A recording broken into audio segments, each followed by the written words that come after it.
From Queen Elizabeth's final months to Harry and Meghan's royal exit and the coronation of King Charles, a new book shares an inside look at the British royal family. It was written by longtime royal journalist Omid Scobie, who compiled more than a decade of conversations and interviews with current and former palace staff, trusted friends of the royals, and even some family members. The book is Endgame, Inside the Royal Family and the Monarchy's Fight for Survival.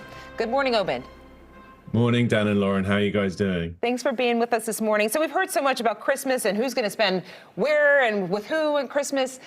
You've said that you do not believe that this relationship between Harry and William, it may not be mendable. That's the word I'm trying to get. You know, when I started writing this book, I didn't want to sort of step on the toes of Harry's memoir, but I did want it to pick up where it leaves off. You know, we heard him at the start of the year talking about wanting those conversations and accountability from his family, even to have his own accountability in the situations that they've been through as well.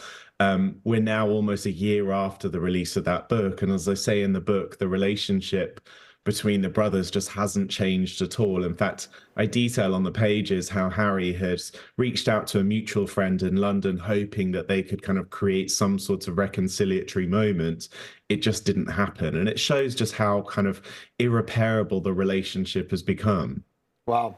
So where's most of your information coming from, would you say? You said you talked to staff members. These are friends. How close is this inner circle that you've had access to?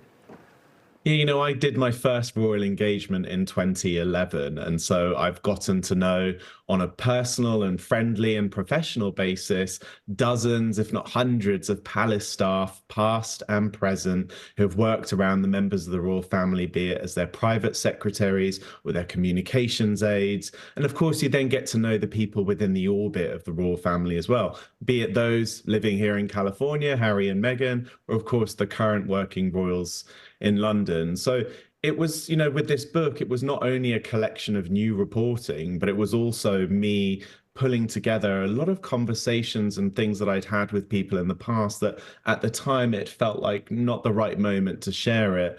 But I think now that we're kind of sort of having this, I guess, like pulled back view of where the monarchy is heading and its role in the country today, it was important to kind of bring all of this reporting into the book, even if it meant sort of burning some of those bridges that I had spent so many years building. In the title of your book, it says also Monarchies Fight for Survival. And I'm curious what you think drives this relevancy. Like, how do they justify their positions when, you know, there's not necessarily a governmental role that is that accompanies their lives? Yeah, I think one of the most important and special things about having a monarchy in Britain is the fact that they have always been, particularly the Queen, and this was something that we really focused on after her death, was just how unifying she was. To have an apolitical head of state who didn't represent any particular party or political view, at a time when the country and the world, I would say, is so divided, it was the one thing that could kind of bring us together. You know, when the Queen spoke ahead of the COVID pandemic or at the start of it, it was the one thing that calmed us all down, and that kind of had a ripple effect throughout the world. And so without her, I wanted to kind of have a look at whether the current working royals still uphold those same morals, ethics, principles and values that we celebrated the Queen for having within their own work and in their own personal lives. And I think that that's really important, given that they are a publicly funded institution. You know, it is the British public that keep them alive. Yeah. Right, it's the British public that funds it, but the worldwide attention on this family is really astounding. What do you think it is about this family that keeps everyone around the globe just thirsty for so much information about this family? Yeah, listen, I think a lot of it boils down to the fact that this is just like the greatest soap opera on earth. You know, season after season, the storylines keep coming. And I think it's because they are human beings living extraordinary lives under impossible circumstances. And so it's always a recipe for unusual scenarios and outcomes, and of course, a lot of scandal and controversy along the way.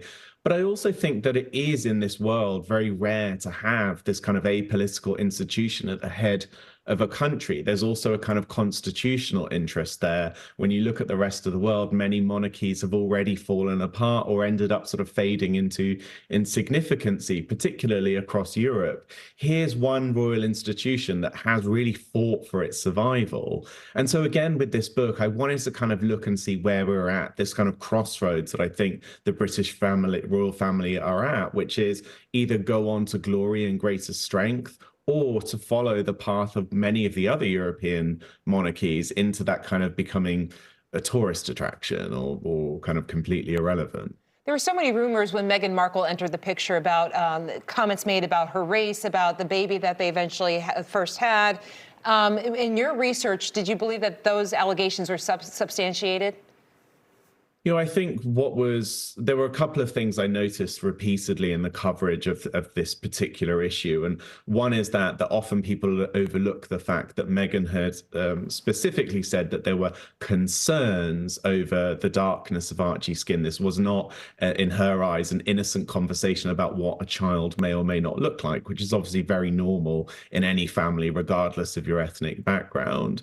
I think what was so important about this story was that it was coming from the only person of color in the room. Mm-hmm. So their perspective, their view on these things is going to be very different. And I always thought it was important that we listen to that rather than try and sort of sweep it to one side. And unfortunately, that was also the take and the stance that we saw from the royal institution at large. And that sent a very kind of loud message of this kind of willful ignorance to not even want to confront such issues, even if they believed they weren't true, in a very kind of multicultural society. You know, Britain is 60 million citizens on the island. 13 plus of those are people of color or mixed origin. So I think it was always a really another missed opportunity for the family to kind of engage in a really important subject. Omid, thank you so much for joining us. Real quick, how old are you?